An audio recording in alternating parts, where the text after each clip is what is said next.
को भी कहा टैक्स को लेकर बात चल रही थी, आपने कहा कि वो स्कीम उस जैसी स्कीम कहीं ना कहीं आ गई। ये मैं फॉरेन एसेट्स की बात कर रहा था, फॉरेन एसेट्स डिस्क्लोजर स्कीम। इसमें दो कैटेगरी बनाई गई है, category A and category B. Category A में ये है कि आपके पास फॉरेन एसेट्स है और फॉरेन इनकम भी है, तो उसका जो fair market value of foreign assets का उसका 30% पर आपको टैक्स देना 30% टैक्स देना पड़ेगा आपको।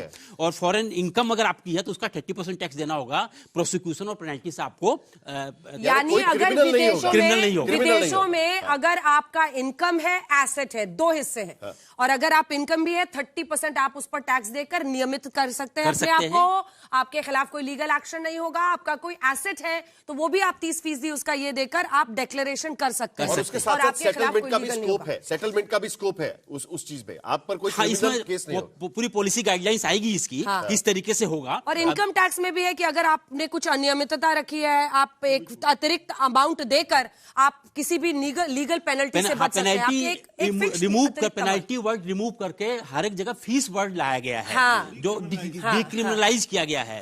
अब इनकम टैक्स में एक सेक्शन है 76 भी पुराने इनकम टैक्स एक्ट में, उसमें क्या है, टीडीएस में अगर आप नॉन कंप्लायंस करते हैं तो आपको जेल जाना पड़ सकता है। और दिस इज द ओनली। क्या इसी को माने वो बड़ा रिफॉर्म की बात जिसकी चर्चा हो रही थी, रिफॉर्म के तौर पर इसको देखा जाए टैक्स एम्बिट में? क्योंकि ये चर्चा तो हमेशा ही होती है ना कि आपके इतने % ही लोग तो टैक्स देते हैं, बाकी सब तो टैक्स चोरी करते हैं। 76 बी को रिमूव कर दिया गया है, इस पर कोई जेल जाने की जरूरत नहीं है। जेल नहीं जाना होगा। जेल जाने से इसमें हंसना है कि रोना है? हमारे जैसा आदमी बच जाएगा।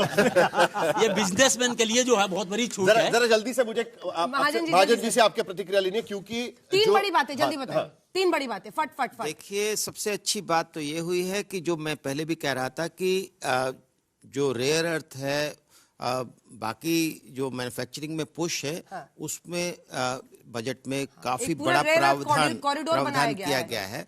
दूसरा, जो हम डर रहे थे कि कहीं ऐसा ना हो कि कैपिटल एक्सपेंडिचर कम हो जाए या उसी पर रहे, कैपिटल एक्सपेंडिचर में भी बढ़ोतरी दिखाई दे रही है। और हमें इस बात से नहीं घबराना चाहिए कि सेंसेक्स क्या कह रहा है, क्योंकि सेंसेक्स कभी भी बैरोमीटर नहीं होता इकोनॉमी का। इकोनॉमी आगे बढ़ रही है, टूरिज्म की तरफ हम आगे बढ़ रहे हैं, मैन्युफैक्चरिंग की तरफ हम आगे बढ़ रहे हैं, डिजीज के लिए हम तरह तरह के प्रावधान कर रहे हैं।